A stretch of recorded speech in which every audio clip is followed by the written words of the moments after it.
Halo Taurens, kembali lagi di Petcast, podcastnya pemilik hewan.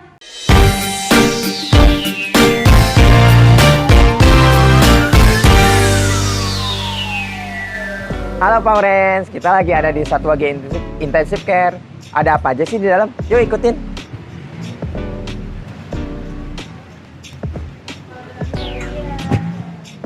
Nah, jadi di bagian depan ini ada bagian administrasi. Nah, untuk Satwa G sendiri, jika Taurens ingin melakukan grooming ataupun check up untuk Pauprens, jadi kita bisa daftar dulu melalui aplikasi Satwa Gia. Namanya Satwa G Apps. Bisa di-download di Play Store ataupun App Store. Setelah kita daftar, kita lanjut ke bagian pemeriksaan. Nah, di sini adalah ruang untuk pemeriksaan. Jadi, Taurens setelah daftar bisa langsung ke sini. Lanjut yuk, kita ke atas untuk ruang rawat inap.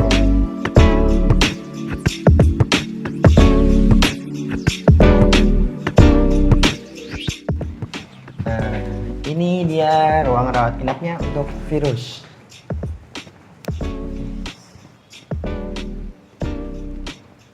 Oke, jadi ruangan yang pertama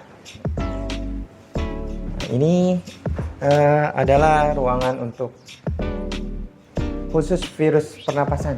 Nah, ini juga lagi ada yang dirawat nih. Silakan nih, kamu lihat. Jadi satu di antara kucing lain itu dipisah, terpisah. Nah, lalu untuk ruangan yang kedua ada ruangan khusus pencernaan. Jadi tiap ruangan kita pisahkan karena menghindari infeksi silang. Oke, lanjut. Yang terakhir itu lagi.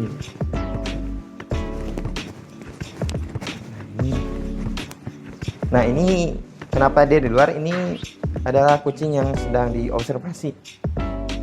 Nah, ini tempat yang terakhir ini biasanya digunakan untuk pasien anjing yang terkena virus. Untuk lebih detailnya, kita lanjut ke segmen berikutnya. Tonton sampai habis ya, dadah! Halo Taurens, kembali lagi di Petcast, podcastnya pemilik hewan. Nah, bersama dokter hewan satu lagi ya, kita akan membahas bagaimana sih mengenali virus-virus pada kucing. Nah, tonton sampai habis ya, karena akan ada hadiah menarik untuk kalian yang punya pertanyaan terbaik. Jangan lupa tulis di kolom komentar. Nah, halo dok. Nah, sebelumnya kita perkenalan dulu nih dengan si dokternya. Nah, sebelumnya namanya siapa dok? Halo Taurens, kenalkan nama saya Dr. Ahmad Subagja. Saya praktek di Satwa G Intensive Care dan juga Satwa Gia Bogor Pet Center. Nah, untuk Taurens yang mau ketemu dokter Subagja bisa banget langsung datang ke klinik Satwa G Intensive Care dan Bogor Pet Center. Nah, untuk lebih detailnya nih dok, kita kan mau bahas tentang bagaimana sih mengenali virus-virus pada kucing khususnya ya. Okay. Yang pertama, apa sih sebenarnya virus itu dok? Apa saja sih virus pada kucing? Jadi virus-virus pada kucingnya yang ada di Indonesia ya khususnya ya? Iya. Ada mungkin 6 virus. Yang pertama itu virus feline leukemia atau virus leukemia pada kucing.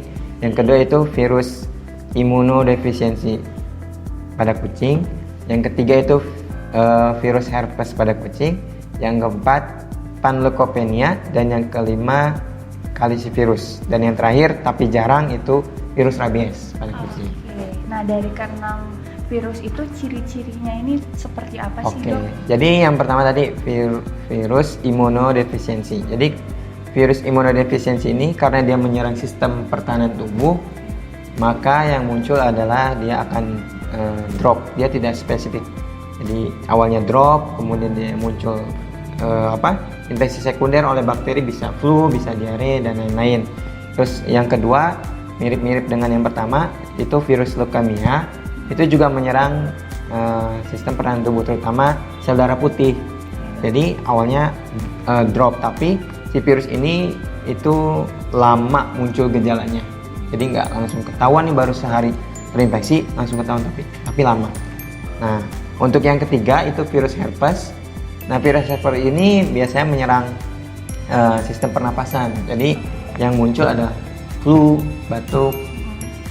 Terus yang keempat itu panleukopenia. Nah, ini virus yang sering banget ditemukan di Satwa Gia maupun klinik lain. Kayaknya udah hafal banget nih. Mungkin Pak Oren udah pada hafal ya sama panleukopenia atau yang dikenal dengan FPP ya. Ya, FPP. Jadi ciri-cirinya kalau FPP ini kalau dia belum vaksin, terutama belum vaksin, itu dia muntah-muntah, sering banget muntah-muntah, kemudian nafsu makan drop, berat badan menurun, dan diare yang sering. Dan kemudian virus kalisi itu dia menyerang sistem pernapasan atas dan juga mata. Biasanya itu flu, kemudian radang di mulut ataupun lidah, dan infeksi mata. Biasanya matanya itu berair. Kemudian yang terakhir itu rabies. Nah, rabies ini kalau sudah terserang rabies itu tidak lama akan pastinya meninggal. Belum ada kasus yang sampai sembuh ya, sangat jarang sekali. Berarti sama kayak tadi pas kita room tour itu ada yang terinfeksi bagian pernapasan Ya, betul. sama si pencernaan. Ya, betul. Berarti virusnya dibagi ke dua. Ya, jadi virusnya tadi Indosiar kita bagi per organ. Jadi organ mana yang diserang kita pisahkan. Itu kenapa dok kok dipisahkan?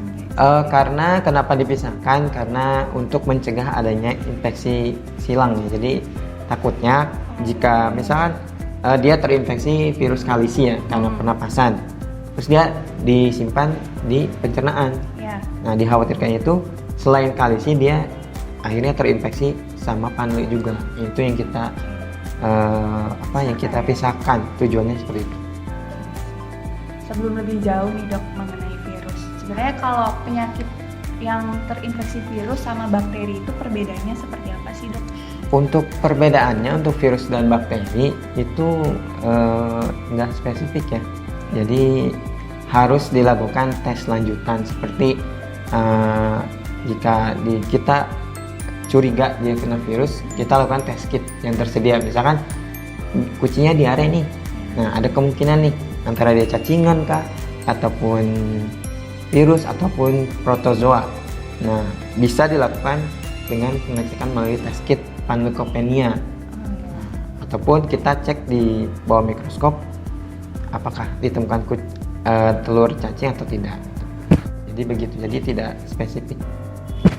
Paling bisa kita bedakan untuk treatmentnya saja. Kalau infeksi bakteri bisa kita lawan dengan antibiotik, selesai. Tapi kalau virus kita tidak bisa mengobatinya dengan antibiotik. Jadi virus itu penyakit yang tidak bisa disembuhkan, hanya bisa dicegah. Nah, kalau dari keenam virus pada kucing yang tadi, mana sih dok virus yang paling berbahaya? Kalau yang paling berbahaya pastinya rabies, karena dia menyerang langsung meninggal gitu. Tapi yang sering dan mematikan bagi kucing yang sering datang ke klinik Satwa Gia ya, itu panleukopenia. Ya, itu rata-rata untuk survival rate-nya atau tingkat dia bertahan hidup di bawah 20%. Jadi seringnya sih yang di bawah itu sudah dalam keadaan yang tidak dapat tertolong, akhirnya meninggal. Nah, kalau dari virus-virus itu mana yang paling mudah menyerang ke kucing? Yang paling mudah menyerang ke kucing, terutama kucing-kucing yang belum divaksin, yaitu yang tadi si herpes, panleukopenia, sama kalisivirus. Itu sering banget menyerang di kucing-kucing, terutama yang datang ke Satwa Gia. Nah, terus dok, misalkan nih, saya punya kucing banyak di rumah, terus ternyata yang satu terinfeksi virus, apakah memungkinkan dia akan menularkan ke kucing-kucing yang lain? Sangat memungkinkan. Jadi untuk penyebaran virus dari satu kucing ke kucing lain itu bisa ditularkan melalui cairan tubuh yang dikeluarkan oleh kucing ya. Misalkan dia terkena virus herpes, dia flu kan, ya. Nah jadi dia menyebarannya lewat ingus yang terbang di udara. Kalau misalkan dia terinfeksi virus pandel, berarti penyebarannya dari muntahannya ataupun dari diarenya dia. Jadi bisa menyebar baik secara kontak langsung antara si kucing dengan pup atau muntahannya, ataupun dari benda-benda yang terkontaminasi oleh pup dan juga muntahannya. Jadi kalau misalnya ada, misalnya Mbak Oki punya lebih dari satu kucing dan ada satu kucing yang terinfeksi virus, langsung lakukan isolasi. Ya, jadi pisahkan tuh satu ruang dengan yang lainnya supaya yang sehat tidak terinfeksi.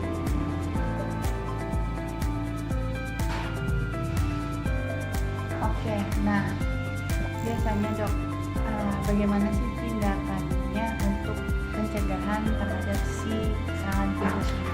Oke, jadi untuk pencegahannya, saya pencegahan yang paling efektif ialah vaksinasi. Jadi jangan lupa untuk membawa kucingnya ke klinik dan dapatkan vaksinasi yang sesuai dengan umurnya. Oke. Terus sebenarnya dok, si virus ini, misalkan di rumah kita udah sebersih mungkin, itu tuh kemungkinan dia adanya atau timbulnya ke kucing tuh biasanya kenapa dok? Biasanya kita sudah menjaga rumah kita bersih lah dari kotoran virus. Jadi satu-satunya cara si virus itu masuk ke lingkungan kita adalah diri kita sendiri ataupun kucing yang masuk ke dalam rumah kita. Penularan dari kucing lain. Iya kucing betul, liar ya, dok, kucing ya? liar. Karena bisa jadi ada kucing liar yang membawa virus, tapi si kucing itu sendiri tidak terinfeksi. Jadi bisa jadi nempel di rambutnya atau di kakinya nanti, dan dia masuk ke rumah kita dan pasti ada virus yang menempel di kakinya. Dan itu meninggalkan virus di rumah kita. Itu bisa menular ke kucing kita. Nah, kalau itu kan virusnya menular antar kucing, bisa nggak sih kucing kita menularkan virusnya itu ke kita dok? Ke manusia, ke yang pemiliknya, ke ownernya. Jadi untuk virus yang di kucing yang bisa menularkan ke manusia itu cuma satu. Setahu saya ya, itu hanya rabies saja. Kalau panle, kalisi, herpes itu tidak menularkan dari kucing ke owner atau ke manusia. Kalau misalkan virus kita yang menularkan ke hewannya dok? Virus kita yang menularkan ke hewan sejauh ini sih belum ada. Yang kalau COVID gitu yang Enggak, tidak menularkan ya? tidak, sejauh ini tidak. Nah, biasanya kalau hewan-hewan kucing kita bawa ke satu intensive care nih dok, bagaimana sih penanganannya dari mulai datang sampai sembuhnya tuh berapa lama sih? Jadi ketika Pak Oren bawa kucing ke klinik intensive care itu langsung diperiksa, kemudian dari pemeriksaan tersebut biasanya kita lakukan tes kit yang mengarah sesuai dengan gejala. Jika misalkan dia di rumah muntah-muntah dan diare, kita lakukan tes kit untuk panle. Misalnya dia ada radang di gusi ataupun mulut, kita lakukan tes kit untuk kalisi virus. Jadi gitu.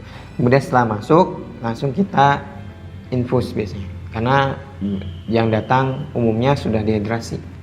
Kita infus, kita berikan suntik vitamin, antibiotik untuk melawan infeksi sekunder. Setelah itu kita pindahkan ke ruang rawat inap sesuai dengan gejala. Dan untuk berapa lamanya itu tergantung dari si kucingnya sendiri, karena ini virus ya. Jadi kita hanya bisa memberikan terapi untuk menghentikan gejala. Tadi dok ya, kalau virus itu tidak bisa Iya, tidak bisa disembuh. Tapi kita bisa Mencegah dengan vaksinasi. Nah, membahas sedikit tentang vaksinasi dok.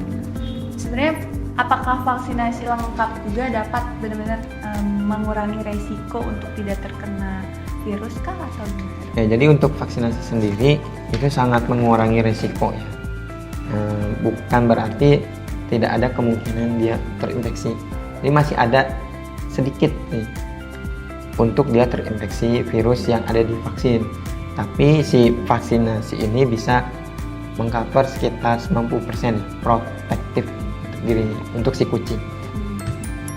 Nah, sudah tahu kan bagaimana caranya mengenali virus-virus pada kucing. Nah, untuk kalian yang masih bingung, boleh banget tulis di kolom komentar pertanyaannya. Karena akan ada hadiah menarik untuk 5 penanya terbaik. Syarat ketentuannya gampang banget, yaitu tinggal follow akun TikTok dan Instagram Satwa J Indonesia, subscribe YouTube Satwa J Indonesia dengan mengisi format komentar, yaitu nama, akun Instagram, dan juga pertanyaan terbaik dari kalian. Nah, Pak Oren, gimana sih cara kita tahu kalau misalkan kucing kita terinfeksi virus? Sebetulnya ada beberapa ciri-cirinya. Di antaranya, kucing kita lemas, kemudian kucing kita batuk-batuk yang sering, kemudian kucing kita ingusan, lalu kucing kita nafsu makan berkurang, kucing kita lemas, kucing kita diare, kucing kita berat badannya turun drastis, dan yang paling terakhir itu yang paling parah, yaitu kematian yang secara tiba-tiba. Nah, untuk kalian, Paudens harus lebih aware terhadap hewan kesayangannya karena mencegah lebih baik daripada mengobati. Sampai ketemu lagi di konten podcast selanjutnya. Satwa J Podcast, podcastnya pemilik hewan. Dadah.